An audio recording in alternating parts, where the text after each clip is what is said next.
Hello everyone, welcome you all in this video lecture. So in this tutorial we will discuss about trophic levels. So if we consider an ecosystem like pond ecosystem, forest ecosystem, grassland ecosystem, there are the groups of organisms have same level in a food chain, and these are considered as a trophic level. So before moving to the topic, let's understand what is an ecosystem. So basically ecosystem is defined as a functional unit which comprises all the organisms in that particular place, interacting with each other and also with their physical components. So let's understand in simple words. Suppose in any particular place, different species are living and have relationships like prey and predator relationship and many other interactions, and they will definitely get affected by the physical factors like temperature, climate and many other factors. So this whole system is considered as ecosystem, where the physical factors and the biotic organisms or living organisms are interconnected with each other and interacting with each other. Now an ecosystem have two components. The first one is biotic component and the another one is abiotic component. The biotic components are living organisms like plants, animals, and the abiotic component consists of physical factors like temperature, humidity, climate and many other factors which can affect the biotic components or the whole ecosystem. Now, to understand the trophic levels, it is very important to first learn the concept of food chain. So let's understand what is food chain. So the food chain is a pictorial presentation or linear sequences of organisms where energy is transferred from an organism to the another organism. Let's understand in the simple language. Here in this picture we can see some food chains are presented here. And we can see all the food chains starting from plants or autotrophs, because only autotrophs have the ability to perform photosynthesis and to convert the inorganic materials into organic material. Now in this food chain we can see the rabbit is eating carrot and this rabbit is eaten by fox. So the rabbit is taking his energy from this plant and fox is taking energy from this rabbit.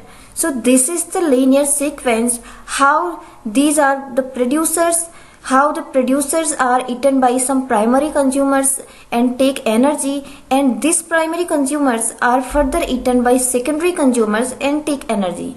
So basically food chain is a linear sequence of organisms where nutrient and energy is transferred from one organism to other organism. So on the base of their primary producers, the type of the food chains are as follows. So there are two types. The first one is grazing food chains and the another one is detritus food chains. Now let's understand the trophic levels. So basically a trophic level refers to the organism's position in the food chain. And in simple words, it is a group of organisms which are on the same level of the food chain. And the organisms are classified into the trophic levels are according to their feeding behavior. Now let's understand the whole concept of trophic level with the help of these two pyramids in some simpler ways. So here we have two pyramids. The first pyramid shows the feeding behavior of organisms, and in the another pyramid we can see the trophic levels. So here we can see at bottom there are producers which are autotrophic plants which have ability to photosynthesis, and then herbivores who feed on these producers, and then carnivores who feed on these herbivores, and then top carnivores. So in another pyramid we can see the trophic level 1, which consists all the organisms which have ability to produce organic matter from inorganic matter, who are the primary producers. And then similarly the trophic level 2, trophic level 3 and more on. So basically we can say that the levels are the organisms' positions in the food chain, or it is the group of organisms who are in the same level of food chain. Now let's understand the types of trophic levels. So there are 5 levels of trophic level. The first trophic level, second trophic level, third trophic level, fourth trophic level and fifth trophic level. So now let's understand the examples of all the trophic levels. So at the bottom we have primary producers and also called autotrophs, and they are considered as the trophic level 1 or the first trophic level. So these are also known as autotrophs because they have the ability to perform photosynthesis and to produce biomass by the help of inorganic components with the help of sunlight and other inorganic molecules. After then, the primary consumers, which are also herbivores and which feed upon the autotrophs, and they are heterotrophic in nature because they have not any ability to perform photosynthesis and they feed on the primary producers or in plants. Now there are secondary consumers, which are considered as a third trophic level, and these secondary consumers can be carnivore or omnivore, which means they get their nutrients from herbivores and maybe sometimes from primary producers also. They are usually small animals or insectivorous plants who engulf the insects, which are herbivores, and this level is considered as third trophic level. Now the another level is tertiary consumers, which are also termed as top carnivores because they are the carnivores who feed on the other carnivores of secondary consumers. They also can be carnivores or omnivores, and they receive their energy by consuming other carnivores of secondary consumers. And after that, the top level or the fifth trophic level is consist of apex predators.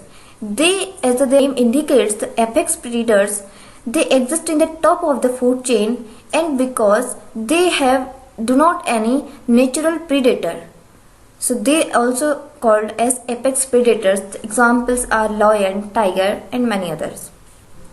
So here in this graphical presentation we can see all the trophic levels of any ecosystem.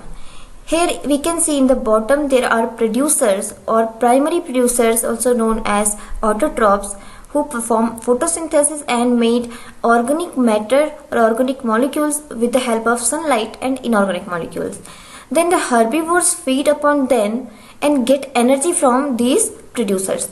And after then, the third trophic level, which consists of carnivores and omnivores, feed upon these herbivores and then get energy, and same on. And the decomposers decompose all the dead organic material from all these trophic levels, and these arrows are indicating the movement or transfer of energy from these trophic levels. So the energy flow can be described by the law of 10% energy flow.